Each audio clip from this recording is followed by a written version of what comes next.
we'll go forward to the last of our sessions of today, which is a panel discussion, which title is Strengthening International Cooperation in ME, CFS and Long COVID. I will be moderating this last session, and I'm going to invite now the two participants. First of all, Michael Baum is a member of the executive board of the Foundation for Luso-American Foundation here in Lisbon, and professor at the Catholic University of Portugal. At the foundation, he oversees education in science and technology portfolios, including oversight of the Study in Portugal Network study abroad program. His work serves to build and strengthen institutional partnerships between Portugal and the US, particularly in higher education and between the academy and civil society. So, Michael, would you mind to join us?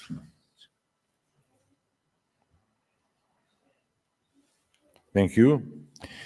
The other participant is Emily Taylor. She is the CEO of Solve ME, has over 2 decades of experience in health policy, grassroots advocacy, and community empowerment. Right.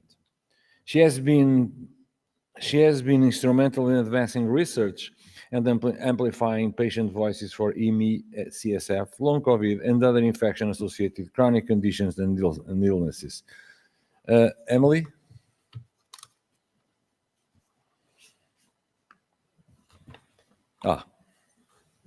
Okay.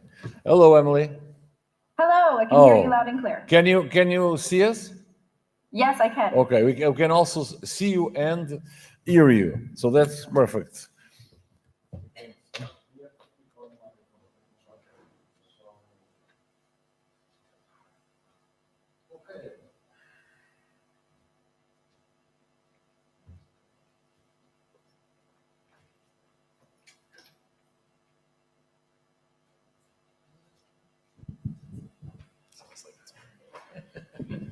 Merci. Now, the title of this small roundtable is Strengthening International Cooperation in ME, CFS, and Low COVID. So my first question goes to, let's do it this way. I'll ask a question to both of them, and then we open for the audience to ask stuff. Is that okay with you guys? Merci. So I'm going to ask Mike, no, I'm not Mike, first Emily. Emily, I would like I'm just like to ask you, given your experience as an activist in this disease and this type of pathologies, and given the fact that in so doing you are contacting a lot of institutions, a lot of people, a lot of patients, a lot of researchers, what would be your suggestion to precisely strengthen the international collaboration to achieve the goals of, first of all, treat, second of all, cure, and third of all, prevent this disease? And once again, thank you very much for being here with us. Of course, and thank you so much for having me. I wish I could be there with you all in person. Unfortunately, my mother's caregiving schedule required me to be back here at home.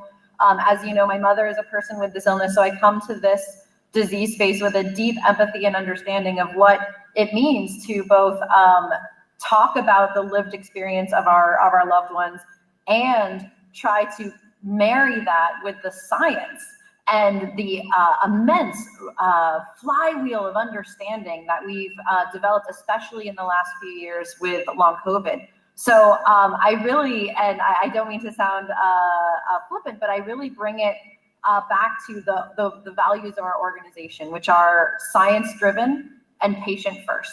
And that's really the values that I bring to this work. And so I think it's a partnership of real stories with real patients that show real suffering. And I can speak to that with my mother's experience. We have, as you know, our Advocacy Week specializes in bringing patients themselves to the member of Congress to show that story directly.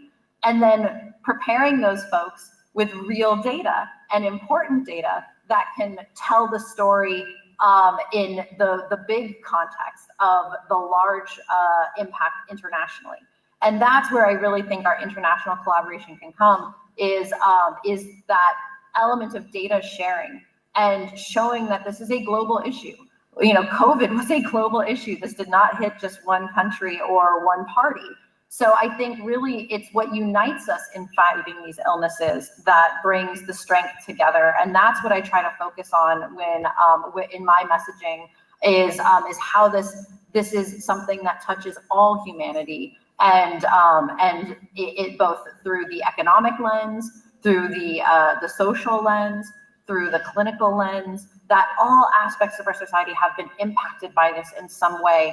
And that is the message I try to bring when I, as you say, conduct advocacy and activism to get more research funding into the field. Okay. Thank you.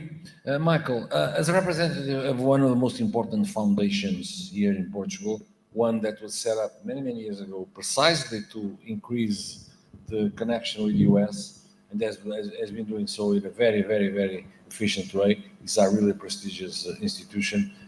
And of course, one of the areas that the foundation does is actually sponsor and finance a whole bunch of research projects. So I'd like to hear you in terms of what you see as not only the role of the FLAD, but also the role of some foundations like this one in fostering the research and support missions. Thanks, Antonio and Joan. Nice. This is a great conference. I'm learning a lot and not at all an expert on this disease and diagnosis. So thank you for organizing this. I'm glad that FLAD could help support some of the folks who are coming here to speak to you about their work. So let me just say a couple words about FLAD first. And it's fairly well known in Portugal, but I think in the United States we're fairly unknown. We're a private Portuguese foundation that it sort of works in the orbit of the two national governments, but we're really very much a private foundation that does our own thing. And that's, I think, what Antonio was referring to. It means that we can work pretty efficiently and quickly to make decisions. We don't have to go through the public procurement process. In terms of what FLAD does, we essentially help to build bridges between the US and Portugal in science, in the arts, in education, in transatlantic relations. I was just speaking earlier today with one of the participants here who received a grant as a journalist to go to the United States back in 1997. We were talking about how that changed him. And so, basically it's the greatest job in the world. We get to give money to people who have interesting ideas and want to do something, either in Portugal as an American who's interested in Portugal, or somebody from Portugal who wants to do some research. I'm just going to give you a quick, and this is not exhaustive. You can go to our website. It's both in English and in Portuguese. So it's flad.pt. If you want it in English, just add an asterisk and EN. Anyway, so we have programs that do things like, one of them is R&D at USA, and this is for young researchers, masters, PhD level, or recently, doctored, let's say postdocs, who want to do a 4 to 6 month internship in the States, in their field. These typically last for 4 to 6 months. We also have, I noticed there's several Americans here, researchers. If you are invited back to give a talk in Portugal, we have something called US at PT that allows you to get some funding for your travel and stay here for, giving us these kinds of talks, basically. We also have USA at PT, which is, these are funds that go to Portuguese institutions to help bring Americans from the US. We have various awards. I'm not going to discuss all of them. But essentially what we do is we help to build bridges. And we're fairly unique in the sense that geographically, we're very circumspect. We only do US, Portugal. But within that, we fund all kinds of different things. And this conference is a good example of that. As for the role of private philanthropy, I think one of the things that, at least I'm working hard at FLAD, and I think our relatively new president feels similarly. A lot of times in Portugal, it's easy to kind of fall into your silo and you just do your own thing. One of the things I'm hearing from this conference is the importance of collaboration. And that's very much kind of a spirit that at least our administration at FLAD is very keen on. So we've been making several inroads to Gulbenkian.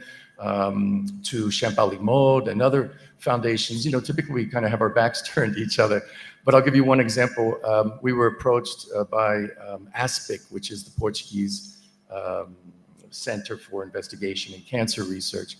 And they had an idea that would essentially take young Portuguese researchers to the States, much in the same way that I just described to you, for an existing program that we have. But this one would be specifically focused on cancer. And this is working, you know, with the top cancer research labs in the United States. And so we gave them a grant to help take young researchers to spend some time in labs in the United States to build networks, eventually maybe engage in co-production of academic research. And this was through the Gulbenkian Science Institute, with Champalimaude, with ASPIC. You know, we're all kind of working in collaboration. And so from what I'm hearing about this particular disease, it sounds like that's going to be absolutely fundamental for this to make progress. And I would just say, you know, think of FLAD, because this is what we do. Thank you, Martin, Michael. Oh, and thank you for support this meeting. I'm sorry. I raised the question of foundations because here in Portugal, we are just starting to change this landscape. And there are now much more foundations, private foundations, that actually do an active philanthropy. And so we feel that the science is one of the areas that we should do things, and certainly in science, certainly in medicine and health, but there are other examples. So this would be also a way of looking at our society, which is different. I recall a very wealthy businessman that just recently, about a year ago, inaugurated the most astonishing museum of modern art that I ever saw in my life, with really an extraordinary place. So if we have these examples for arts, which is something that the foundation does, we should also try to get this to science, which is somewhat easier. It is somewhat easier to get the foundations for science than it is for arts. But we believe that the public fund is important, but we shouldn't just be waiting for the public fund. We think that we should take the lead and try to find people that have, that are basically wealthy, and that can be actually support these kind of initiatives. Whether they mean or that's a different thing. So now I will pass to you guys the microphones to put a question either to Emily or to Michael. Thank you.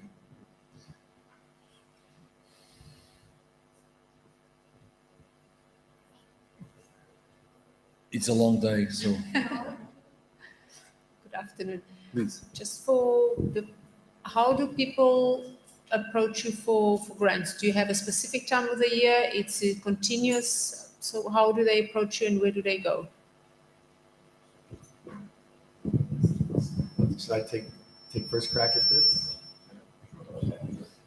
So can you guys hear me okay? Yeah.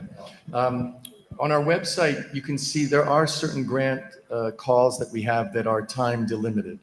For example, we have, for those of you who are based in universities, we have a €100,000 per year award for internationalization of Portuguese universities toward the United States.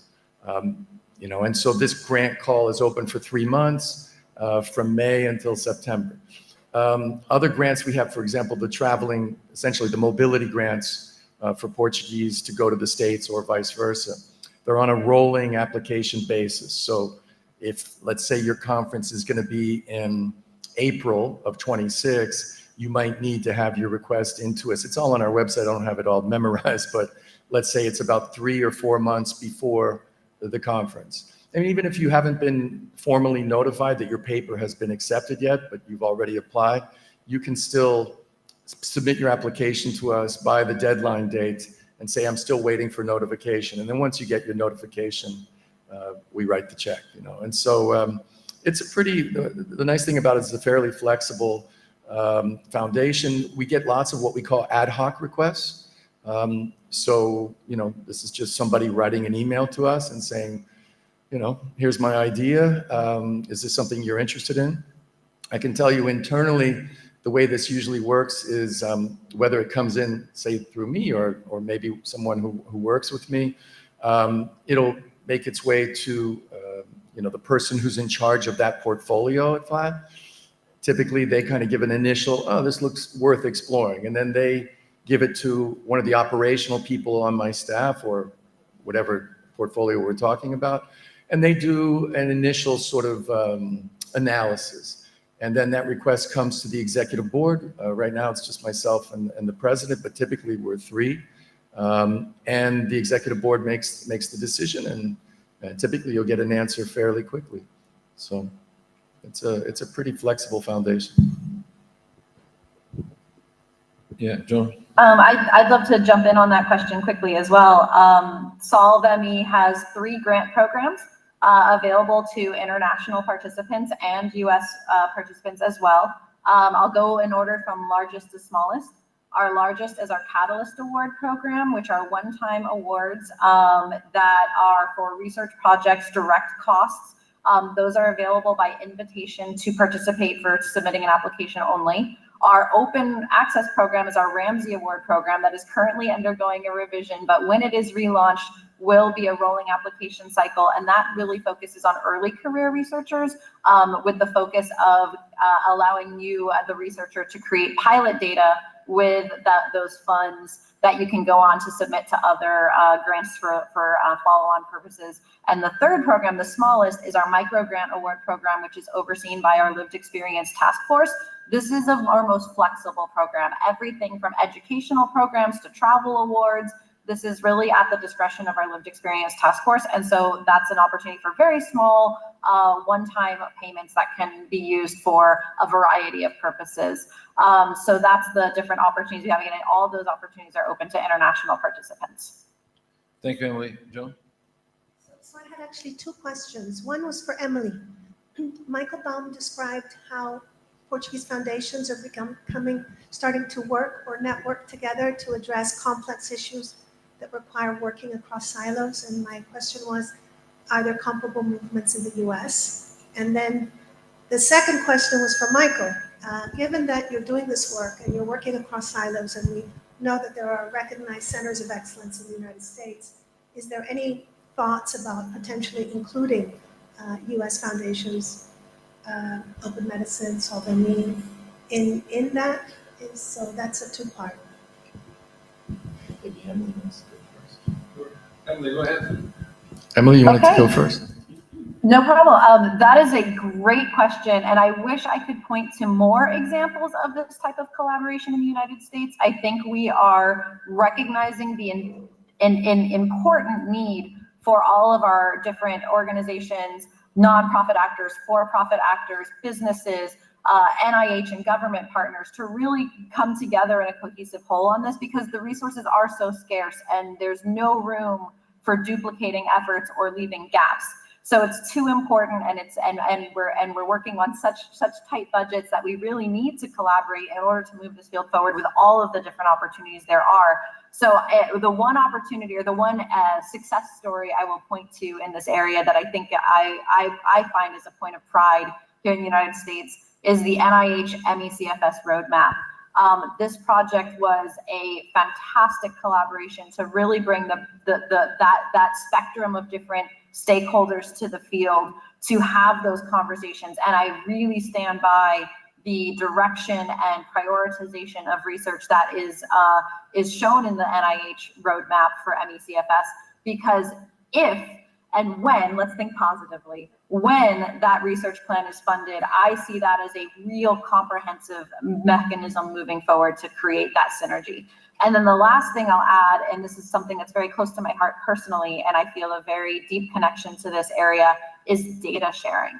I think that that's going to be so critical, and data doesn't have a language, and especially in the MECFS space, we can bring our data together through projects like the Solve Together platform, the Unhide platform with the Brain Inflammation Collaborative, start using these big data sets to bring our small sample sizes together, but then replicate in other cohorts. And for those of you who may remember Dr. Sadie Whitaker, one of our former chief scientific officer, she often talked about the big data dream for MECFS. And I see that big data dream as international. I see that the US has to be a part of it, but the sooner we can get the mechanisms and systems and in place that allow us to share our data, so that we're looking at all of the different opportunities and results that are coming from different researchers to replicate, to accelerate, to catalyze. I think that's really where we're going to see some big results in the future, if we can get our data sharing up to a good functional level where we can bring that data across different borders. And yeah, Joan, great question. The short answer is yes. In the past, we've collaborated with NSF, for example. You know, I would just, I guess, a little bit of context. You know, we're a private Portuguese foundation whose mission is to, through the bilateral relations with the United States, promote the development of Portugal. And so I would say, for example, because of just the imbalance in terms of access to capital and resources that the United States has in comparison to Portugal, most of our grant funding tends to really focus on the Portuguese side. So for example, on that grant that I mentioned for educational internationalization, the call goes out to Portuguese universities. They're required to have a US partner as part of their proposal, but the money goes to the Portuguese universities. Recently, we also, I had a long list of projects that we fund, but one that might, again, be of interest here. We just did a webinar, I don't know, 3 days ago, to researchers in Portugal and institutions. FLAD, for, I don't know, more than 20 years, we've had a long relationship with UC Berkeley.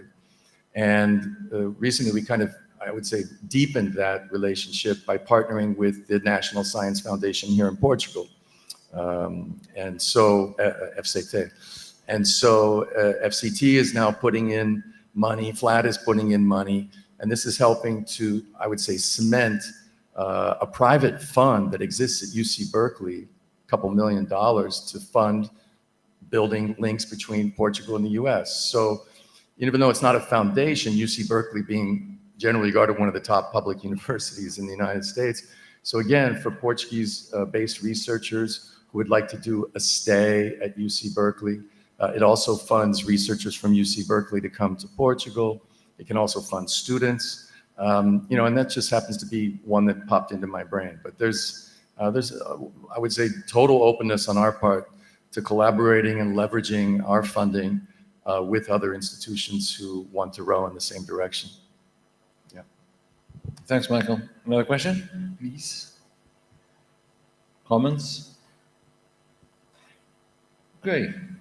So if there are not any comments or any questions, we will close for the day.